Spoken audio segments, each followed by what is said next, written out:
It's so exciting to be here. I've never been to either Sweden or Stockholm before, and I've had a fantastic couple of days.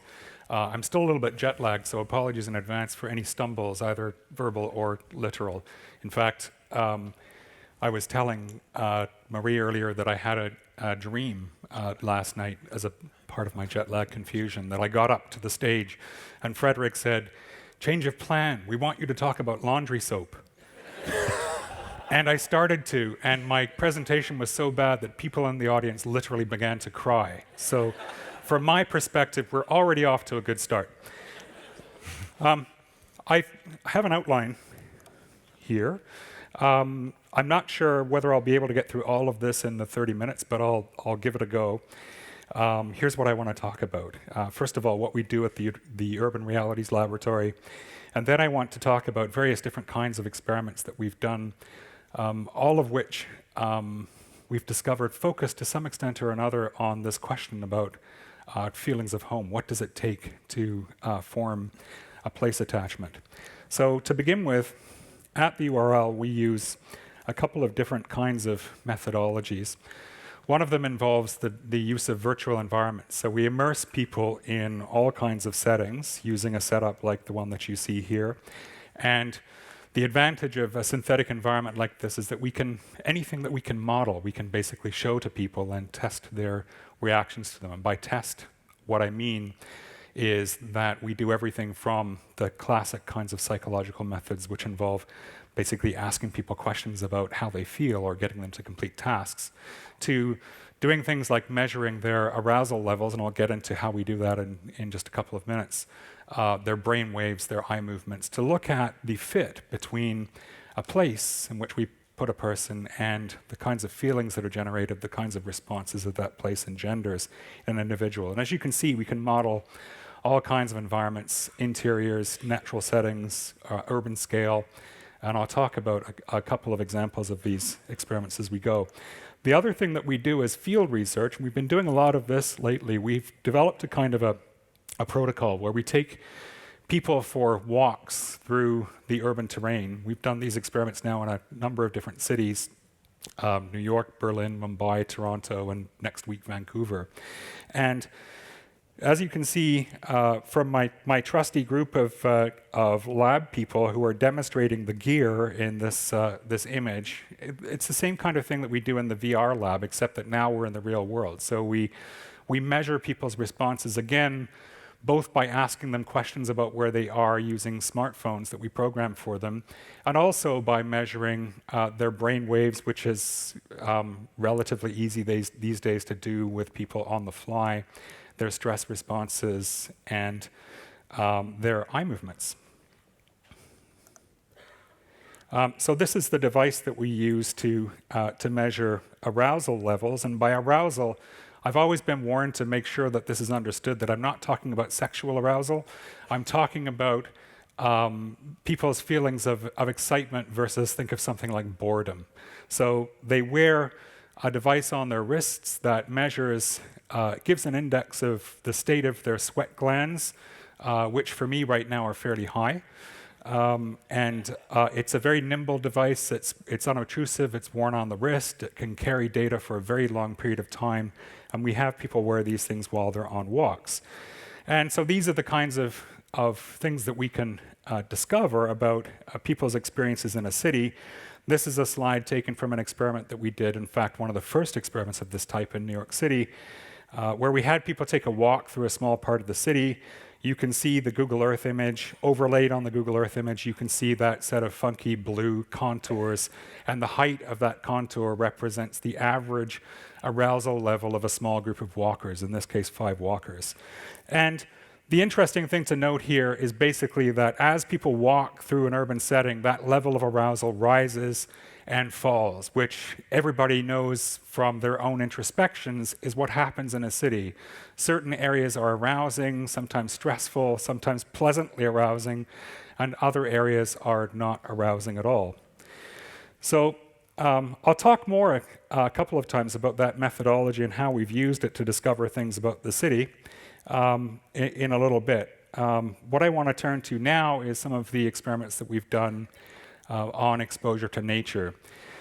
And I think really these days, anybody who has not been living in a cave knows the big science story of the last couple of decades in this area, which boils down to the statement that we know that nature is good for us. And to unpack exactly what that means, when people are exposed to views of nature, it unleashes a wide range of different kinds of beneficial effects. So not only do you feel good, not only does it change your emotional state, but it also changes your cognitive state. It changes the way that you think. It changes the way that you pay attention to the world. There's a wide range of different kinds of changes that take place.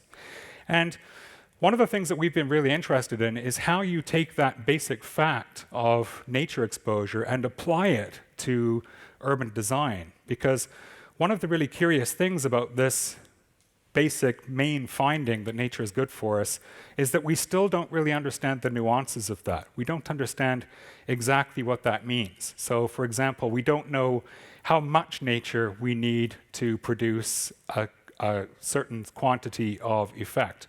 We don't know what kinds of nature work best. We know a little bit about that, but not the whole story. We don't know how often people need to be exposed to nature. But the story is developing. This is a little bit of research. This is not my research. This is the research of somebody named Mark Berman at the University of Chicago. He conducted a study in the city of Toronto. And what you're looking at here is obviously a map, and the colors on the map represent the amount of tree cover, public tree cover in the city of Toronto. And what Berman and his colleagues were able to show was that that quantity of tree cover correlates nicely with an interestingly large number of public health variables. So people who live in areas with denser tree coverage are less prone to metabolic disorders like diabetes, are less likely to have heart attacks. And if you ask them about their state of health, they're more likely to say that they feel healthy. And this, by the way, was a finding that was decorrelated with some of the obvious kinds of things that you might first think of, like, for example, typically there's nicer landscape architecture in wealthier areas. So Berman and his colleagues were able to regress out those kinds of variables and say that even if you factor out those kinds of effects, there's something special about nature in the city that produces this health-giving effect. And the nice thing about this work is that it allows us to begin to quantify exactly how much produces how much of a public health effect. But the real message here is that there is a public health effect, that this stuff matters, that putting landscaping into cities is not just a matter of aesthetics. It's not just a matter of making prettier cities. It's more profound than that. It has an impact on people's health. So one of the other obvious questions about this is, why does this happen? What is special about exposure to nature that produces all of these effects? And the short answer is that we still don't really know for sure, but we're getting closer to being able to give some kinds of answers to that question. And one of the kinds of answers, and one that we've worked on, is the idea that there's something special about the patterns that are produced in nature that are particularly tuned to certain parts of our brains.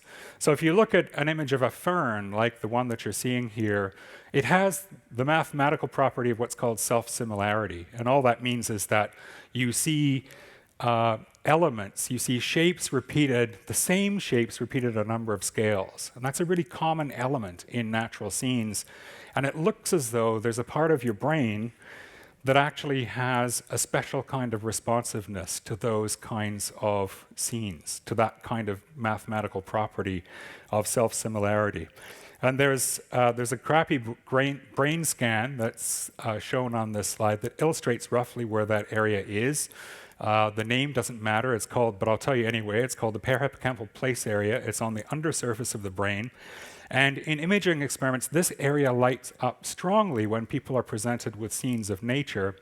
And the other thing about this area that's interesting is that it also contains lots of what are called opiate receptors. So you've likely heard of opiate receptors, naturally produced analgesics and rewarding pathways in your brain. There's lots of this stuff in the same area that is lighting up in response to scenes of nature.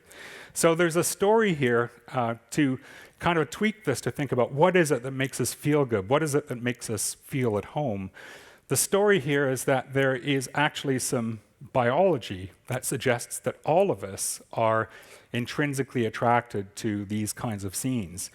It's deeply written in our biology. It's something that transcends demographic variables. Culture doesn't matter. Gender doesn't matter. Nothing seems to matter. Everybody seems to show this profound response to scenes of nature. So the other thing that this highlights, of course, is the importance of getting this right in cities, to produce cities in which people feel good, feel at home. Getting the landscape architecture is critical. Now I want to turn to some VR experiments that we've done. This was an experiment that we did actually some years ago. We built a series of models of residential spaces. We built 3, in fact. A couple of which are pictured here. The upper illustration is a Frank Lloyd Wright home. The lower illustration is what we called in the lab a typical McMansion.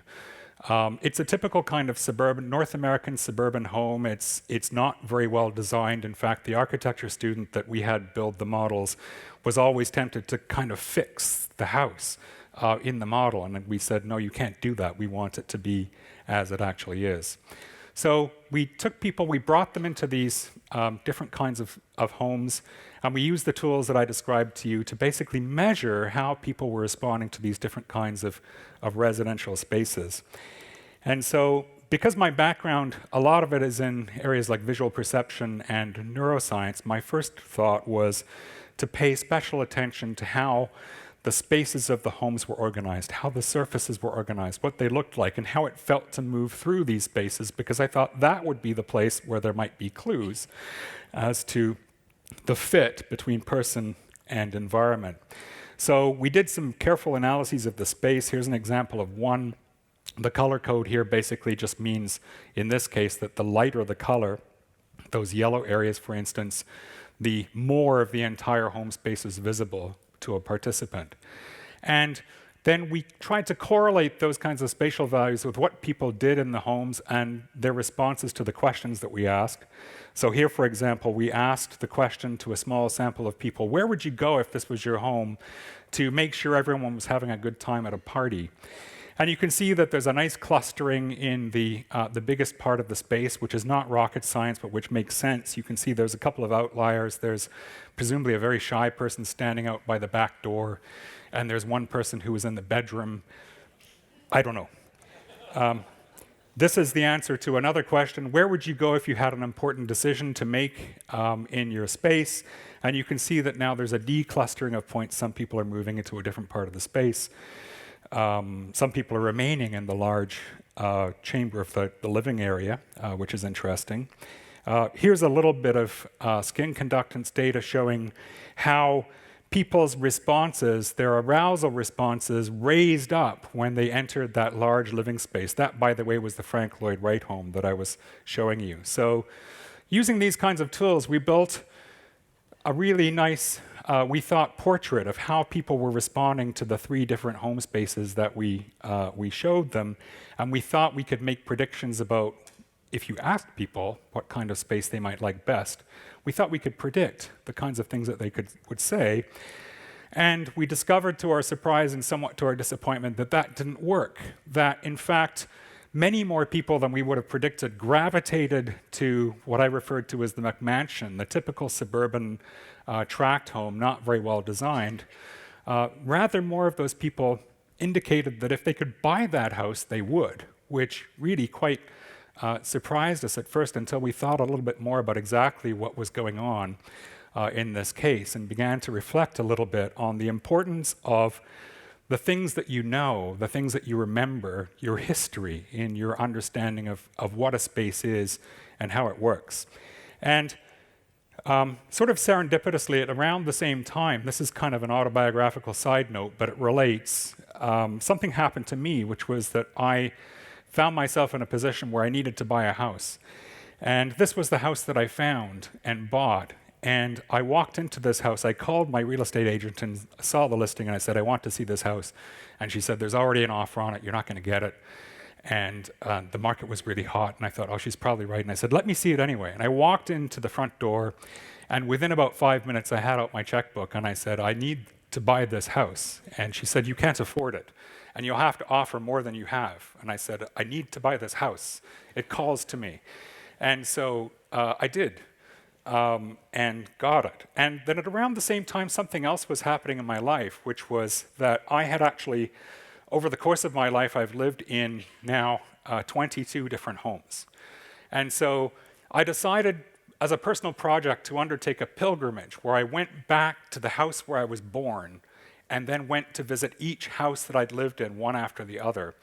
And I was actually born in England, so I wrote a letter completely blind to the address and said, look, I used to live in your house. Can I come over and have a look inside? And to my astonishment, they wrote back and they said, sure. So I did. And here's that house. This is a house in the suburbs of London, England. And just as kind of a proof, here's a photograph of me. I'm the one lying on my back, staring off into space. My siblings tell me that nothing has really changed in the intervening 50-odd years. But the really amazing thing was that when I stepped into the house, I immediately realized something that I had had no notion of, and that is that the design of that house was exactly the same. The layout of that house was exactly the same as the house that I now own, that I felt that I had to buy, even though there was no conscious recollection of that. So for me, that was some kind of vindication of the lab results, that when we are assessing, when we are forming relationships with spaces, even new spaces, we resonate to the old. We resonate to what we remember as much as we resonate to the appearances of things. So of course, it's important to have things that look good, that look nice, that are attractive, that are aesthetically pleasing. But it seems to be the case that what's just as important, if not more important, is that those spaces resonate with what we know and remember and our history. So now, in rapid-fire fashion, I'll move on to some other kinds of experiments that we did at urban scale. Now, these are experiments in which we use the walking protocol that I described to you. And I'm describing a New York City sample because it was actually, so far, it's been the biggest sample that we've actually been able to analyze the data for.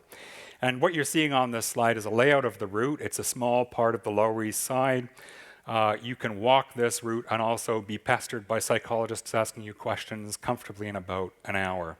And there are some small thumbnail sketches of the locations of the stops, which for the purposes, for the present purposes, is not all that important. But if you scan through them, you can see that we tried to sample from a wide variety of locations, park spaces, dense urban spaces, and different kinds of urban spaces. And here's what one of the stops in motion actually looked like. We had a kind of a moderator, a guide who led people from stop to stop, explained to them what they should do, which is basically to settle, take in their surroundings, and answer our questions, and let us record the responses from their stress bracelets. And then we set up the experiment to explore different kinds of contrasts. Here's just an example of one kind of contrast that we used. You're seeing a couple of images on the left, an image of a location in New York, on the right, an image of a location in Berlin, and you'll likely notice right off the bat that these are what one might describe as very open, lively facades. There's lots of activity. There's lots of ways in from the sidewalk to look at, engage with what's going on. And we compared those settings to these. Again, on the left, we have New York, and on the right, we have Berlin.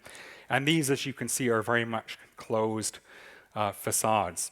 And we found all kinds of differences in the behavior of people standing in front of either open or closed facades. They liked the open facades better. In fact, we lost participants at our open facades because they'd go wandering off into bars and restaurants and not come back.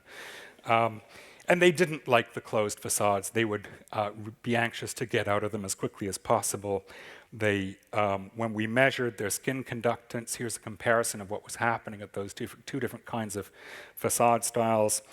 Low complexity, as it's labeled in this graph, refers to the closed facades, and high complexity is the more open facades.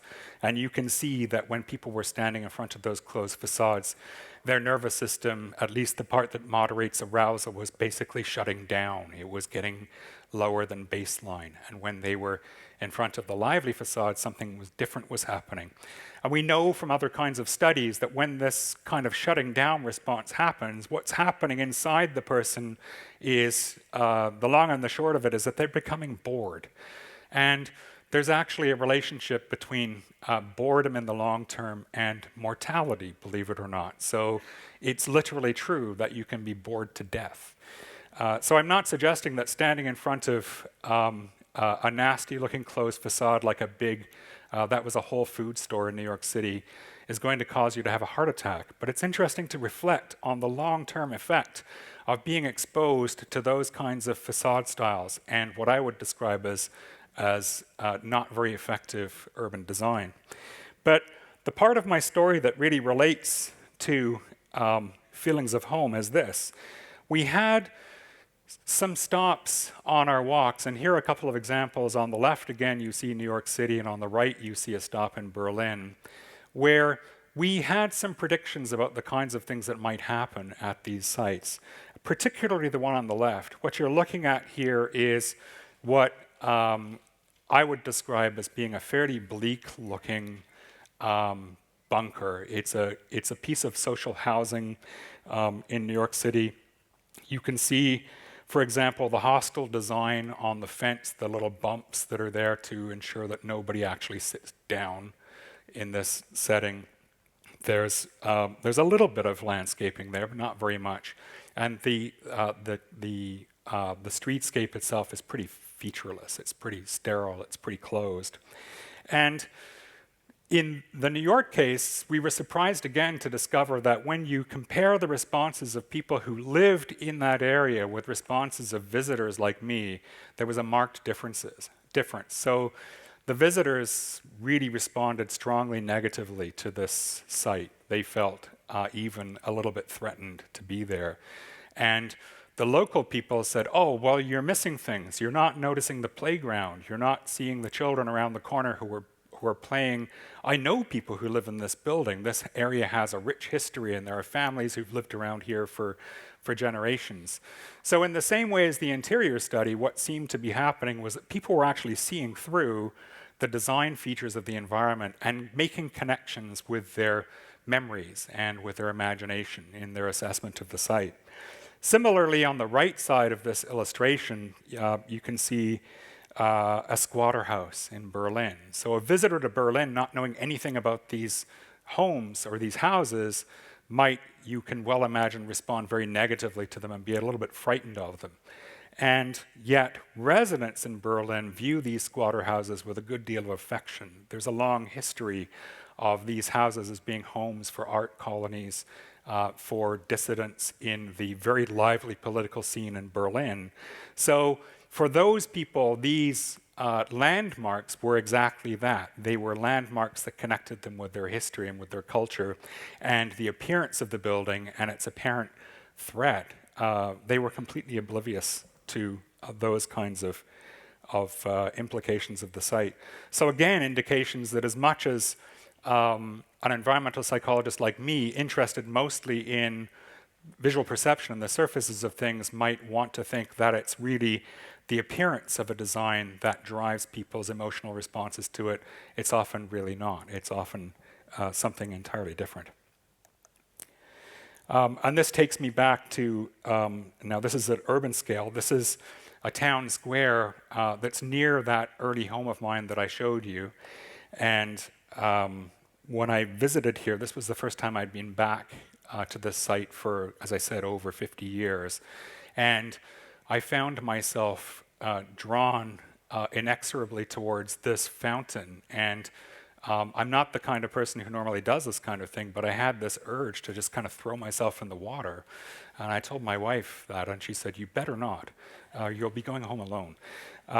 And And I learned later on that this was something that I actually did as a 5-year-old boy. When I came to this square, it looked a little bit different then, but the fountain was still there. And I would actually be allowed to plod through the water from time to time. So again, there are those, this is actually a pretty nice looking site, but there are those connections between our early history and the things that we're attracted to that we're not necessarily even aware of, that are working underneath the surface to moderate, to modulate our emotional responses to places. And there's, I think I've got time for this. There's a little study, a related study that we did in Toronto that had to do with a fence. This is something called the Lansdowne Fence, which is in a part of downtown Toronto. You can't see it very well from this image, but you can see this forbidding chain link fence with the barbed wire at the top. The reason that it's there is to protect a building site where a structure was knocked down and then it was discovered that the ground was poison. And so a huge legal battle ensued and the site has been vacant for some years. And so the city actually commissioned a public art project to beautify somehow this large vacant construction site. And you can see it's pretty simple. I've got a couple of slides of it. The artists who won the competition basically just built some plywood laser cut images and painted them black and slapped them onto the fence. And so there's some nice vegetation here. Here's kind of a reflection of what used to be at the site. Here's a flock of pigeons, and this is where the story gets kind of interesting, because when I first visited the site and I saw the pigeons, I thought, oh, birds, that's nice. And it turns out that there was actually kind of a secret neighborhood story, or maybe not so secret neighborhood story that had to do with pigeons. And that is that there are two neighbors who love pigeons and who throw all kinds of grain onto the roofs of their houses and onto the ground in front of their houses. And they engage in kind of a competition to see who can have the most pigeons on their property. And as you can imagine, it's a bit of a horrible mess, but there are lots of pigeons. So this part of the fence was actually a whimsical kind of reference to this local competition that only the people who lived in that very neighborhood would have understood. And for people like me just walking by, it would be, as I said, just, oh, nice, birds. But for people there, there's this kind of shared secret that had the effect of increasing, I think, their level of place attachment to the fence. So we did a quick little study of this fence. We compared people's behavior. We just took pedestrians, and we did kind of a Jan Gehl style of observational study where we measured some variables in pedestrians walking past the fence. It's a busy area. There are lots of commuters who walk back and forth every day. This was our control comparison fence, not very interesting at all. And we measured simple things. We didn't talk to people. We didn't strap sensors onto them or anything like that. We just watched them from afar. And we measured things like this. This was the number of times that they turned their heads either towards the road or towards the fence. And the difference in the two bars on the right suggests that the fence, the design fence, is actually capturing people's attention a little bit. The artists, by the way, said, oh, you'll get nothing because this fence has been here for years. People don't even notice it anymore. This was pauses. We measured the number of times people stopped in front of the fence for any kind of reason, anything from checking their phone to smooching with their loved one. All kinds of interesting things happened in front of the fence, but more of them happened in front of the design fence. This was the most dramatic and interesting one. I couldn't actually believe this when I first got the numbers. This was measurements of walking speed. And it looks like kind of a busy graph, but the bottom line here is simple. People in the city of Toronto walk on average, like they do in many places, at a rate of about 5 kilometers per hour. So at the control site, what we did was to mark the midpoint of the fence and measure people's walking speed in the first half and the second half, and it didn't really change. They walked through at about 5 kilometers per hour. At the design site, they walked in at 5 kilometers per hour, but by the time they got to the second half of the fence, their speed had dropped to about 2.5 kilometers per hour. So their walking speed had actually gone from a regular stroll to kind of a saunter. And one can only assume that this is happening because of the fence. So that fence is doing something to everybody. even after all the years that it's been there, that's profoundly affecting their behavior. So I think it's a lovely example of how a really simple urban intervention, in this case a piece of public art, can not only change people's behavior in nice ways, but can also be used as a tool to increase place attachment for people living in the immediate neighborhood. In this case, by some almost secret kinds of signals, secret kinds of illusions that only people who lived there might have understood. Okay, my timer is flashing red. And Frederick warned me he'd do this. So I'm going to skip over a few things and just go to the very end of my talk. And I didn't get to talk about the experience of awe. If you want me to talk about awe, then just come and buttonhole me and I'll tell you the rest of the story.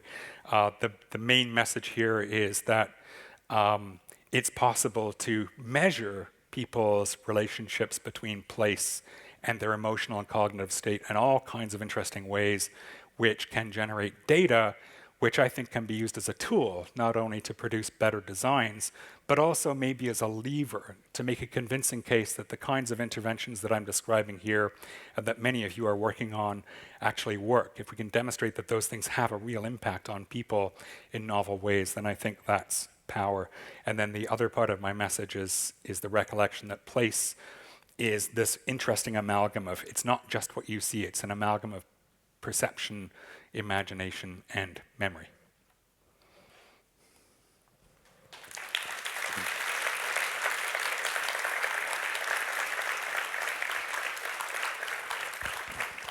Thank you so much.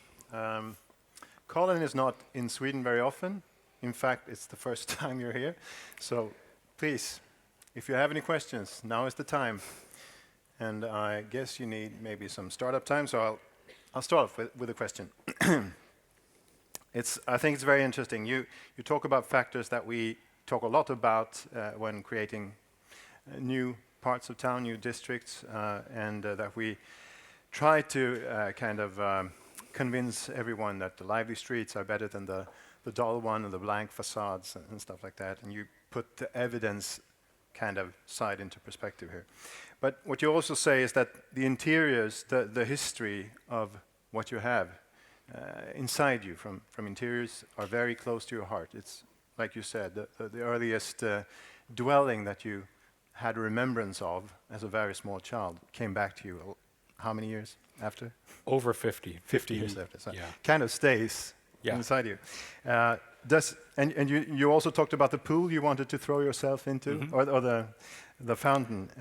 Would you say from your studies that public space has the same strong effect? It has somewhat the same effect, you said, but is it the same strong effect as the interior, which is, the home closer? Yeah, I think it probably does. I mean, I'm saying this in kind of an evidence vacuum, but I can't think of any reason why the affordances that are offered by public spaces and our experiences and recollections of those kinds of spaces, if we spent lots of time in them, and who doesn't, I can't think of any reasons why that would not be just as profound for part of someone's experience as an interior. Maybe even more profound. I'm not sure. And the following question, of course, for everyone who wants to participate in changing something. How do you get at that, so to speak? If you want to change your environment, maybe you have to, because certain things have to be torn down or changed in some way. How do you get at that part of the brain to actually create an acceptance? Yeah, that's a great question. I wish I had a really good answer for it. I'm not a designer, so what I can address is what kinds of things work, what kinds of things don't work. It would be great to get from that kind of post-analysis to a pre-analysis, so I can make predictions about what kinds of things could work. But one of the things that I would say is that if you're, obviously things do need to change. When an area is changing, when a neighborhood is changing, when a building is changing, even something as simple as a facade, then whatever measures can be taken to kind of point to what was there, and it can even be subtle, and it doesn't matter if not everybody gets it. Again, as I said, it can be sort of something like a local secret. As long as it's there somehow, that pointer is there. I think that people can continue to enjoy the nice aesthetics of the new space, but also have that kind of connection with what was there before. So from your last example, the worst thing you could do was to tear down the pigeon fence, Yes. maybe. Yeah. Sounds like that. Okay, any questions from the audience? Anyone who dares try to speak English? I can translate as well if you don't want to. Okay, we have a question.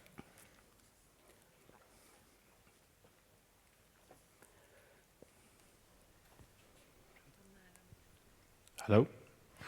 Yes, I I was interested about the vine that you showed in the beginning, and you were talking about the structure. And I was, do you have any indication? Is this either a biological or like from evolution? Is this something that is common for all humans, or is this connected to our experiences growing up? Is it biological or experience based? So you mean the fern that I showed when I talked about people's connections with nature? Yes, and the positive association, is it biological or is it have we learned? What I'm getting at is, can it be anything that is as a positive association to our childhood? Does it have to be nature? If you had grown up, let's say in a in a bunker, would you associate that environment to a positive, or is this a common biological trait in humans? Yeah, I would say there's pretty strong evidence that it's the latter. So it is true that if you measure people's associations to different kinds of images and you relate that to things like their upbringing, then there are some measurable differences. But that doesn't matter in terms of getting this kind of strong restorative response, the thing that I was talking about that changes your emotional state, that changes your cognitive state. That seems to happen to essentially everyone. It's the closest thing to a universal that I've ever seen in my decades as a researcher. And people say that kind of thing all the time. They say, well, I hate nature. You know, in the famous words of Woody Allen, he said, I'm at two with nature. And lots of people say, I love cities. I don't want to be off in the woods or the jungle or whatever. Even people who make those kinds of arguments still show the kinds of changes in response that I was describing here. So I think there is a strong underlying biological element to this. But what you're describing, those associations that have to do with memories and connections between where we grew up, that's also there. That's in the undercurrent as well. Okay, we will have to conclude your point there, and thank you very, very much. Thank you. It's been a pleasure. Oh, great, thanks.